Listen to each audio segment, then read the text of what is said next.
জ্ঞানী হলো শিখরে ওঠার একমাত্র পথ। অজ্ঞতার আঁধার মুছবো এই মোদের শপথ। আলহামদুলিল্লাহ রব্বিল আলামিন ওয়াসসালাতু ওয়াসসালামু আলা সাইয়্যিদিল মুরসালিন আম্মা বা'দ ফাআউযু বিল্লাহি মিনাশ শাইতানির রাজীম বিসমিল্লাহির রহমানির রহিম আসসালাতু ওয়াসসালামু আলাইকা ইয়া রাসূলুল্লাহ ওয়া আলা আলিকা ওয়া আসহাবিকা ইয়া হাবিবাল্লাহ আসসালাতু ওয়াসসালামু আলাইকা ইয়া নাবিয়াল্লাহ ওয়া আলা আলিকা ওয়া আসহাবিকা ইয়া নূরাল্লাহ। মাদানী চ্যানেলের দর্শকবৃন্দ, অনুষ্ঠান প্রশ্ন জ্ঞানের চাবি আবারও একবার আপনাদের মাঝে নিয়ে উপস্থিত হয়েছি। আসুন ভালো ভালো নিয়ত সহকারে আমরা দেখার প্রস্তুতি গ্রহণ করি। যারা এই অনুষ্ঠান দেখছেন কলম ডায়েরি নিয়ে বসে যান, বিভিন্ন শরীয়তের বিধান লিপিবদ্ধ করুন, ইনশা আল্লাহুল করিম জীবনে কাজে আসবে। আসুন নবী পাক সাল্লাল্লাহু তাআলা আলাইহি ওয়া আলিহি ওয়াসাল্লামের প্রতি দুরূদ পড়ার ফজিলত আমরা শুনি। হুজুর সাল্লাল্লাহু তাআলা আলাইহি ওয়া আলিহি ওয়াসাল্লাম ইরশাদ করেন, যখন পরস্পর দুই মুসলমান একে অপরের সাথে সাক্ষাৎ ও মোলাকাত করে সালাম করে এরপরে উভয়জন মুসাফা করে আমার প্রতি দুরূদ পড়ে, উভয়ের হাত পৃথক হওয়ার পূর্বে আল্লাহ তাআলা উভয়ের সগীরা গুনাহকে মাফ করে দেন। সাল্লু আলাল হাবিব সাল্লাল্লাহু তাআলা আলা মুহাম্মদ সাল্লাল্লাহু আলাইহি ওয়াসাল্লাম। মাদানী চ্যানেলের দর্শকবৃন্দ, এই অনুষ্ঠান আপনাদের প্রশ্নের মাধ্যমে সাজানো হয়েছে। টিভি স্ক্রিনে নাম্বার দেখানো হচ্ছে, আপনারা আমাদেরকে কল করে নিজের প্রশ্ন রেকর্ড করিয়ে দিতে পারেন। ইসলামী বোনেরা আমাদেরকে কল করবেন না, তবে এসএমএসের মাধ্যমে আপনারা নিজের প্রশ্ন পাঠিয়ে দিতে পারেন। সোশ্যাল মিডিয়ার মাধ্যমে যারা দেখছেন কমেন্টসের মাধ্যমে প্রশ্ন পাঠিয়ে দিন। ইনশা আল্লাহুল করিম আপনাদের পক্ষ থেকে আসা প্রশ্ন আমরা বিভিন্ন অনুষ্ঠানে সম্পৃক্ত করব। এই পর্যন্ত যারা আমাদেরকে প্রশ্ন করেছেন তাদের প্রশ্নের দিকে যাব। আলহামদুলিল্লাহ, পূর্বের ন্যায় আজকেও দারুল ইফতা আহলে সুন্নাতের মুফতি শফিক আত্তারি মাদানী দামাত বরকাতুল আলী আমাদের সাথে রয়েছেন। তিনি বিভিন্ন প্রশ্নের উত্তর প্রদান করবেন। জি, প্রশ্ন চালিয়ে দিন। আসসালামু আলাইকুম। ওয়ালাইকুম আসসালাম রহমতুল্লাহি ওয়া বারাকাতুহু। আমি মোহাম্মদ হাসান, কর্ণফুলী, চট্টগ্রাম থেকে বলতেছি। হুজুরের কাছে আমার একটি প্রশ্ন, রোজা অবস্থায় চোখে ড্রপ দেওয়া যাবে কি? জানিয়ে দিলে উপকৃত হব। মুফতি সাহেবকে বলবেন এই বিষয়ে, রোজা অবস্থায় চোখে ড্রপ দেওয়া যাবে কিনা, শরীয়তি বিষয়ে কি বলেছে, একটু বিস্তারিত বলুন। রোজারত অবস্থায় চোখে ড্রপ দেওয়ার ব্যাপারে উলামায়ে আহলে সুন্নতের মধ্যে দুই ধরনের মন্তব্য এবং ফতোয়া মজুদ রয়েছে। কিছু মুফতিয়ানে কিরাম বলেন যে এতে রোজা ভঙ্গ হবে না, আর তারা চোখে ড্রপ ইত্যাদি ঢালার অনুমতি দিয়েছেন। ওনারাও নির্ভরযোগ্য এবং মুস্তানাদ মুফতিয়ানে কিরাম। কিন্তু অন্যদিকে এমন অনেক মুফতিয়ানে কিরামগণ রয়েছেন, বিশেষ করে আমরা কথা বললে দারুল ইফতা আহলে সুন্নত দাওয়াত ইসলামীর কথা বললে, তো আমাদের এইখানকার মুফতিয়ানে কিরাম এই বিষয়ের উপর অটল যে চোখের মধ্যে যদি কেউ ড্রপ দিয়ে থাকেন তো এতে রোজা ভঙ্গ হয়ে যাবে, এতে রোজা ভেঙে যাবে। এই জন্য চোখে ড্রপ দিবেন না, কারণ এটা রোজা ভঙ্গের কারণ হয়ে যায়। হ্যাঁ, সুরমা লাগানোর অনুমতি রয়েছে, যে সুরমা হাদিস দ্বারা প্রমাণিত রয়েছে, কিন্তু যে ড্রপ রয়েছে অনুরূপভাবে ফোঁটা দিলে, ড্রপ ঢাললে, তো এখানে একটি এমন সূত্র রয়েছে আর যার মাধ্যমে আপনার সেই ঔষধ আপনার কণ্ঠনালী পর্যন্ত পৌঁছে যায়, আর এই কারণে রোজাও ভেঙে যাবে। তো এই জন্য চোখে ঢালবেন না, এটা আমাদের পরামর্শ। আর আপনি সতর্কতা হিসাবে আর মনে রাখবেন যে যেখানে মুফতিয়ানে কিরামের ইখতিলাফ মজুদ রয়েছে, আমাদেরকে সেখানে সতর্কতামূলক অবস্থানে থাকা উচিত। অর্থাৎ কিছু মুফতিয়ানে কিরাম বলছেন ভেঙে যাবে, আর কিছু মুফতিয়ানে কিরাম বলছেন ভাঙবে না। তো আমরা সেখান থেকে বেঁচে থাকি, সতর্কতা অবলম্বন করি। তো আমরা তার উপর আমল করব যে সর্বদিক থেকে আমাদের রোজা পরিপূর্ণ হয়ে যাক, সম্পূর্ণ হয়ে যাক। হ্যাঁ, অনেক এমন রোগী থাকে, প্রকাশ থাকে যে ড্রপ ব্যবহার করা ছাড়া তাদের কোনো বাঁচার সুযোগ নেই। আর অনেকের চোখ শুকিয়ে যায়, কুদরতি দিক থেকে যে একটি সতেজতা রয়েছে সেই সতেজতা না থাকার কারণে তাদের অনেক কষ্ট হয়, তাদের কষ্ট বেড়ে যায় এবং তার কারণেই তাদের চোখে আরও বেশি ক্ষতি হওয়ার সম্ভাবনা রয়েছে। তো সেখানে সুযোগ পাওয়া যাবে যে রোজা কাজা করে নেবেন, অর্থাৎ রোজা ভেঙে ফেলবেন এবং সেই দিনসমূহে যখন তারা ঠিক হয়ে যাবেন নিজের রোজার সংখ্যাগুলো পূর্ণ করবেন, কাজা পূর্ণ করবেন। কিন্তু যদি এমনটা না হয়ে থাকে, ভোরে সাহারির সময় অনেক মানুষ চোখে ড্রপ দিয়ে নেয়, অতঃপর এইভাবে তারা চলতে পারেন, অতঃপর ইফতারের পরে আবার তারা চোখে ঢালেন। যদি এমনটা হয় তাহলে এটার উপরেই আমল করতে হবে, রোজা ছাড়বেন না, রোজা পূরণ করুন। কিন্তু যাদের প্রত্যেক 1 ঘন্টায় 2 ঘন্টায় আধা ঘন্টার মধ্যে ড্রপ ঢালাটাই আবশ্যিক হয়ে যায়, এটা ছাড়া তাদের কষ্ট হয় আর তখন তাদের জন্য সুযোগ হয়ে যায় যে তারা এই রোজা ছেড়ে দিতে পারবেন, পরবর্তীতে কাজাসমূহ পূর্ণ করে দিবেন। জি, পরবর্তী প্রশ্ন চালিয়ে দিন। আসসালামু আলাইকুম। ওয়ালাইকুম আসসালাম রহমতুল্লাহি ওয়াবারাকাতু। আমার নাম মোহাম্মদ তালিফ, আমি কর্ণফুলী চট্টগ্রাম থেকে বলতেছি। হুজুরের কাছে আমার একটি প্রশ্ন, যে ব্যক্তি অসুস্থতার কারণে রোজা ছেড়ে দেয়, পরবর্তীতে রোজা রাখলে তখন কি ওই সওয়াব পাবে যে সওয়াব সে রমজান মাসে রাখলে অর্জন হতো? জানিয়ে দিলে উপকৃত হব। জি, মুফতি সাহেব কি বলবেন? কেউ যদি অসুস্থতার কারণে মাহে রমজানের রোজা রাখতে পারেনি, রমজানের পর যদি সুস্থ হয়ে যায়, সে যদি রোজা রাখে, রমজানের রোজা রাখার সওয়াব পাবে কিনা একটু বিস্তারিত বলুন। দেখুন, হাদিসে পাকের মধ্যে রমজান শরীফের রোজা রাখার ব্যাপারে ফজিলত রয়েছে, আর গুনাহ ক্ষমা হওয়ার সুসংবাদও মজুদ রয়েছে। তো এখন এই বিষয়ের উপরে যেটি উদ্দেশ্য, তো এখানে প্রথমত বিষয় হচ্ছে যে সমস্ত গুনাহ ক্ষমা হওয়ার বিষয় এখানে রয়েছে তা দ্বারা উদ্দেশ্য সগীরা গুনাহসমূহ। যাই হোক, যদি সত্যিকার অর্থে তওবা করেন, আল্লাহ গুনাহে কবিরাও ক্ষমা করে দেন। এখন অসুস্থরা এই ফজিলত পাবেন নাকি পাবেন না? তো অসুস্থ যদি আসলে এমন অসুস্থতায় থাকেন যে যার কারণে তার রোজা রাখা একেবারে অসম্ভব কিংবা মুশকিল হয়ে যায়, রোজা ছেড়ে দেওয়ার তার অনুমতি রয়েছে, এমন অবস্থায় তার রোজা ছেড়ে দেওয়ার যা শরীয়ত অনুমতি দিয়েছেন। এখন যদি তার মধ্যে এই নিয়ত থাকে যে আমি যদি অসুস্থ না হতাম আমি রোজা রাখতাম, এটা সত্য, তখন তো তিনি এই সওয়াবের অন্তর্ভুক্ত হবেন। রমজান শরীফের এই নিয়তের সাথে যেহেতু এই সম্মান পাওয়া যাচ্ছে, তখন তিনি ফজিলত সওয়াব সব লাভ করবেন। শারীহীনগণ বর্ণনা করেছেন, যেমন নামাজ আদায়কারীদের মধ্যে যারা বসে নামাজ পড়েন, কোনো ওজরের কারণে বসে নামাজ পড়ছেন, কিন্তু তাদের নিয়ত হচ্ছে যদি ওজর না থাকতো তাহলে আমি দাঁড়িয়ে নামাজ পড়তাম, তো তিনি দাঁড়ানোর সওয়াব পাবেন। উনি ওনার নিয়তের উপরে দাঁড়ানোর সওয়াব পাবেন। তো এখানেও এমনটা, যদি তার নিয়ত ঠিক থাকে যে এই ওজর না থাকলে তখন আমি রোজা রাখতাম, তো সর্বোপরি এর সওয়াব তিনি লাভ করবেন। কিন্তু যত সংখ্যক রোজা তিনি ছেড়ে দিয়েছেন, পরবর্তীতে ওনাকে সুস্থতার সময় রোজা কাজা করতে হবে। জি, পরবর্তী প্রশ্ন চালিয়ে দিন। আসসালামু আলাইকুম রহমতুল্লাহি ওবরাকাতু। ওয়ালাইকুম আসসালাম রহমতুল্লাহি ওয়াবারাকাতু। আমার নাম মোহাম্মদ নুরুল ইসলাম আত্তারি, চট্টগ্রাম পতেঙ্গা থেকে বলতেছি। হুজুরের কাছে আমার একটি প্রশ্ন ছিল, যদি কোনো ব্যক্তি রমজান মাসে সফর করে তাহলে তার রোজা রাখার বিধান কি? জানিয়ে দিলে উপকৃত হব।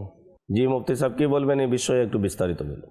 মুসাফিরে শরঈ অর্থাৎ যে ব্যক্তি আপন শহর থেকে, আপন শহরের জনগোষ্ঠী থেকে বাহিরে বের হয়ে সফর ইখতিয়ার করে নেন, আর এই অবস্থায় ওনার সুবহে সাদিকের সময় চলে এসেছে, তো তার জন্য রোজা রাখা এবং না রাখার ইখতিয়ার মৌজুদ রয়েছে। কুরআনে মাজিদ ফুরকানে হামিদের মধ্যে আল্লাহ রাব্বুল আলামিন ইরশাদ করেছেন, ফামান কানা মিনকুম মারিদান আও আলা সাফারিন ফাইদ্দাতুম মিন আইয়ামিন উখর, যে তোমাদের মধ্যে কেউ যদি অসুস্থ হন কিংবা সফরে থাকেন, পরবর্তীতে সেই সংখ্যাগুলোকে পূর্ণ করবেন। এখন যদি কেউ সফর ইখতিয়ার করে নেন, তার জন্য এই সফরের কারণে সেই সুযোগ মজুদ রয়েছে যে তিনি এখন রোজা রাখবেন না, পরবর্তীতে এই সংখ্যাগুলোকে তিনি পূর্ণ করবেন। কিন্তু আজকালকার দিনে আমরা দেখি যে সফর অনেক বেশি সহজতা রয়েছে, মানুষ লাক্সারি সফর করে থাকেন, গাড়িতে কিংবা বাসে অন্যান্য বস্তুতে এয়ার কন্ডিশন থাকে, আর সহজতার সাথে সফর করেন। আগেরকার দিনের মতো ঘোড়ার উপরে, কচ্ছরের উপরে, গাদার উপরে কিংবা পায়ে সফর সেভাবে আর হয় না।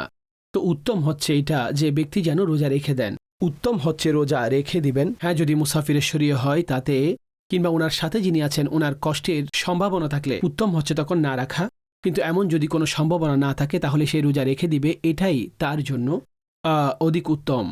কিন্তু যদি না রাখেন তাহলে তার জন্য সুযোগ রয়েছে, তার ছেড়ে দেওয়ার অনুমতি রয়েছে, পরবর্তীতে এই সংখ্যাগুলো তিনি পূর্ণ করবেন। আর এই মাসালা মনে রাখবেন যে অনেকে এমন রয়েছেন যে যারা দিনের বেলা সফর করবেন, যেমন আজ ফজরের পরে উনি কোথাও বের হয়ে যাবেন সফরের জন্য, 8টায় সফরে বের হবেন, কিংবা দুপুরের সময় যাবেন, দিনে যাবেন, তো উনি এখন ওনার জায়গা থেকে বের হননি, এখনও তিনি মুসাফিরের শরঈ হয়ে যাননি, তখন ওনার জন্য রোজা ছেড়ে দেওয়ার অনুমতি নেই, এই কারণে যে তিনি সকাল 8টায়, 9টায় কিংবা 7টায় বের হবেন, তো এই ক্ষেত্রে রোজা রেখে দিতে হবে। অনেক এমন উমরাকারী রয়েছেন, জায়েরিন, যাদের ফ্লাইট এমন শিডিউল হয়ে থাকে যে ওনাদেরকে সুবহে সাদিক অর্থাৎ সাহারির শেষ সময় ওনার শহরে এয়ারপোর্টের মধ্যেই ওনার হয়ে যায়, আর তিনি মুসাফিরের শরঈ হননি। এখন ওনার জন্য সুযোগ নেই যে উনি এখন রোজা রাখবেন না, এটা সেই ব্যক্তির জন্য যার সাহারির সময় শেষ হওয়ার আগে আগে তিনি মুসাফিরে শরী হয়ে গেছেন, বের হয়েছেন আর মুসাফির হয়ে গেছেন। তিনি এখন মুসাফিরের ক্যাটাগরির মধ্যে চলে এসেছেন।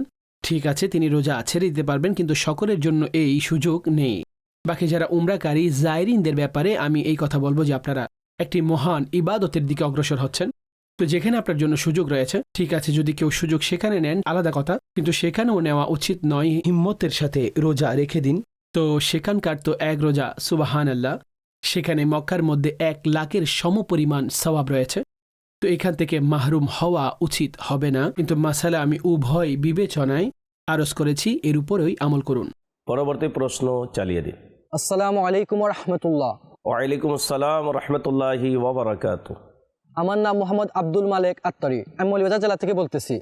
হুজুরের কাছে আমার ছোট্ট একটি প্রশ্ন ছিল, যদি কোনো রোজাদার ব্যক্তি অসুস্থ হয়ে পড়েন, ওনাকে ইনজেকশন দেওয়া হয়, তাহলে কি ওনার রোজা ভঙ্গ হবে? উত্তরটি জানিয়ে দিলে উপকৃত হব। জি মুফতি সাহেব কি বলবেন এ বিষয়ে, একটু বিস্তারিত বলুন। ইনজেকশন দেওয়া, চাই সেটা মাংসে লাগুক, চাই রগের সাথে, এতে রোজা ভাঙবে না। কেননা ইনজেকশনের মাধ্যমে যেই সুই শরীরে প্রবেশ করে, তো তার মধ্যে এমন কোনো বস্তু নেই যে যা এই সুই ডাইরেক্ট পেট পাকস্থলী পর্যন্ত পৌঁছে যাচ্ছে, মস্তিষ্কে পৌঁছে যাচ্ছে, এমনটা নয়। তো এটা রগের দিকে যাবে কিংবা মাংসের মধ্যে যাবে, আর ছিদ্র দিয়ে ঔষধ প্রবেশ করে যা তার স্বাস্থ্যকে পুনরুদ্ধার করে এবং উপকার বয়ে আনে। তো এটা এমন যেভাবে আমরা বলি যে বাহিরের দিকে তেল মালিশ করা, এই তেলও ছিদ্রের মাধ্যমে কিছু না কিছু ভেতরে প্রবেশ করে। তো এটার কারণেও রোজা ভঙ্গ হয় না। অনুরূপভাবে ইনজেকশনের কারণেও রোজা ভাঙে না। আমাদের উলামায়ে কেরাম এই ব্যাপারে আরেকটি মাসালা বর্ণনা করেছেন যে কোনো সাপ কিংবা বিচ্ছু যদি কাউকে ছোবল মারে, তো বিষ তার ভেতরে গিয়েছে, কিন্তু তাতেও রোজা ভাঙবে না। যদিও এটাকে ওজর বলা হয়েছে। এই কারণে, কষ্টের কারণে কেউ যদি রোজা ভেঙে ফেলেন, তো ঠিক আছে, তার রোজা ভেঙে ফেলার অনুমতি রয়েছে, পরবর্তীতে রোজার কাজা করবেন। কিন্তু এটাকে রোজা ভঙ্গের কারণ বলা যাবে না যে তাকে সাপ কিংবা বিচ্ছু এইভাবে কামড় দিয়েছে। তো ইনজেকশনের ব্যাপারে আমাদের উলামায়ে কেরামের ফতোয়া এবং দারুল ইফতাহ আহলে সুন্নাতের ফতোয়া হচ্ছে, ইনজেকশন চাই রগে প্রবেশ করুক, চাই মাংসে যাক, এতে রোজা ভাঙবে না। অনুরূপভাবে ড্রিপও লাগালে রোজা ভাঙবে না। হ্যাঁ, প্রয়োজন ছাড়া তো কেউ এই আমল করবেন না। কোনো প্রয়োজন যদি আপনার থাকে, এমন তো নয় যে কেউ শক্তির ড্রিপ লাগানো শুরু করবে। তো নর্মাল প্রয়োজন ছাড়া কাউকে তো শক্তির ড্রিপ লাগানো, এ ব্যাপারে তো নিষেধ করা হবে। এটি দুর্বলতা অনুভব হওয়া, এটি তো রোজার মধ্যে একটি মূল রুহানিয়ত সৃষ্টি করে।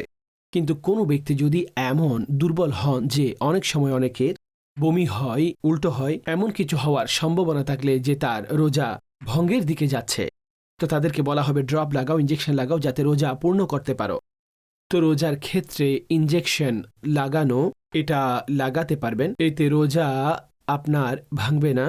দারুল ইফতাহ আহলে সুন্নাতের ফতোয়া এটাই। এই জন্য আমরা বলবো যে এমনিতে ইনজেকশনের দিকে যাওয়া যাবে না। কিন্তু এমন কোনো প্রয়োজন হলে, জ্বর চলে আসলো, শরীর ব্যথা করছে, এমন কোনো সমস্যা হলে, ঘাড়ে ব্যথা, এমন কোনো বিষয় সংঘটিত হলে, এমন অবস্থায় ইনজেকশন লাগিয়ে আপনার রোজাও বাঁচাতে পারবেন, পরিপূর্ণ করে নিতে পারবেন, আর সেই কষ্ট থেকে বাঁচতেও পারবেন।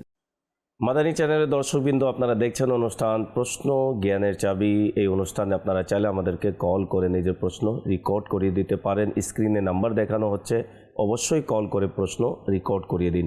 হাতে কয়েকটি প্রশ্ন রয়েছে, জি প্রশ্ন চালিয়ে দিন। আসসালামু আলাইকুম ও রহমতুল্লাহ।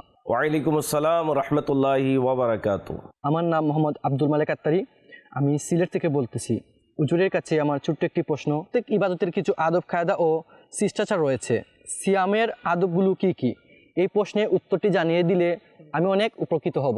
জি মুফতি সাহেব, রোজা রাখার যে আদব সমূহ রয়েছে একটু আমাদেরকে বলুন।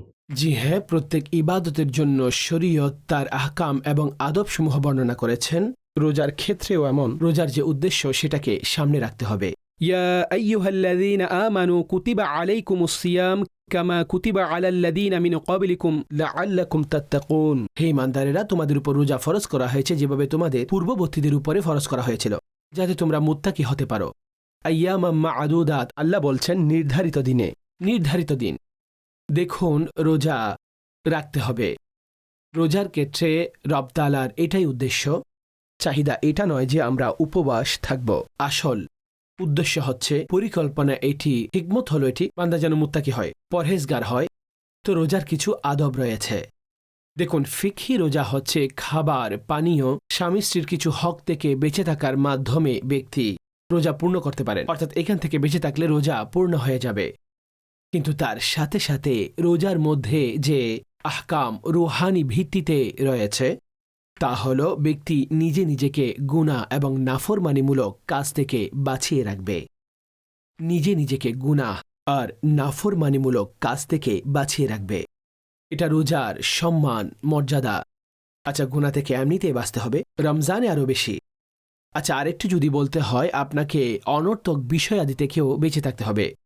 রোজার মধ্যে অনর্থক বিষয়, রোজা রেখেছেন আপনি, অনর্থক কাজে পরে সময় ব্যয় করছেন। তো রোজা রেখেছেন, সময় ব্যয় করছেন, অনর্থক কাজে সময় ব্যয় করছেন। আর যদি কোনো গুনাহের কাজ করেন, আপনি তো হারাম কাজ করছেন, এখান থেকে বেঁচে থাকতে হবে। অনর্থক কাজ থেকে বাঁচতে হলে আপনি রমজানের মধ্যে ভালো ভালো কাজ করুন। বরং সুফিয়ায়ে কিরামগণ এটাও বলে দিয়েছেন যে আল্লাহর যারা বান্দা, তাদের রোজা এমন হয় যে আল্লাহর স্মরণ ছাড়া তাদের আর কিছু স্মরণে আসে না, অর্থাৎ প্রত্যেক বিষয় থেকে তারা বের হয়ে যায় আর আল্লাহর দিকে তারা মুখাপেক্ষী হন। এই জন্য হাদিসে পাকে বলা হয়েছে, আসৌমু লি ওয়া আনা আজজি বিহি, আর ওয়া আনা উজজা বিহি, উভয়ভাবে এই রাব পড়া হয়েছে। রোজা আমার জন্য আর তার পরিণাম আমি দিব, বা তার পুরস্কার আমি নিজেই। এটা আল্লাহ ইরশাদ করেছেন যে রোজার ইবাদত একমাত্র আমার জন্য। কেননা রোজা এমন বিষয় যে যার প্রকাশ সাধারণভাবে মানুষের দৃষ্টিগোচর হয় না, কারো মাথায় লিখা থাকে না যে এটা রোজা, কিন্তু আল্লাহ তো জানেন। তিনি রোজাদার কিংবা সাধারণ অবস্থায় রোজা রাখেননি, এই জন্য বলা হয়েছে রোজা আল্লাহর জন্যই এবং আল্লাহই তার পুরস্কার দিবেন, আল্লাহই তার পুরস্কার দিবেন। এই জন্য দর্শকবৃন্দ, রোজার রুহানিয়তের খেয়াল রাখতে হবে। যথাসময়ে নামাজ পড়বেন, তিলাওয়াতে কোরআনের দিকে মনোনিবেশ করবেন, আর আপন কাজ, বিজনেস, ইনশাল্লাহ ওগুলো করবেন। কিন্তু অধিকতর আপনি নিজে নিজেকে জিকির, দরুদে পাকের দিকে রাখবেন। পরহেজগারিমূলক কাজের মধ্যে থাকলে তো ইনশাআল্লাহ তার বরকত নসিব হবে। আল্লাহ আমাদেরকে রোজা যথাযথভাবে আদায় আর সম্মানের সাথে পরিপূর্ণ করার তৌফিক দান করুন। মাশাআল্লাহ, অত্যন্ত সুন্দরভাবে আমরা বিভিন্ন প্রশ্নের উত্তর শুনেছি, শিখেছি। আল্লাহ তাবারাকা ওয়া তাআলা মাহে রমজানের বরকত দ্বারা আমাদেরকে ধন্য করুক। যারাই আমাদেরকে প্রশ্ন করে উৎসাহিত করেছেন, প্রত্যেকের জন্য দোয়া রইল আল্লাহ তাআলা এই মাসকে ইবাদতের মাধ্যমে, রিয়াজতের মাধ্যমে, তাকওয়া পরহেজগারির মাধ্যমে অতিবাহিত করার এবং এই মাসের বরকত দ্বারা আল্লাহ তাআলা সবাইকে ধন্য করুক। পরবর্তী অনুষ্ঠান দেখার আমন্ত্রণ জানিয়ে বিদায় নিচ্ছি। সাল্লু আলাল হাবিব সাল্লাল্লাহু তাআলা আলা মুহাম্মদ সাল্লাল্লাহু আলাইহি ওয়াসাল্লাম। জ্ঞানী হলো শিখরে ওঠার একমাত্র পথ, অজ্ঞতার আধার মুছবো এই মোদের শপথ।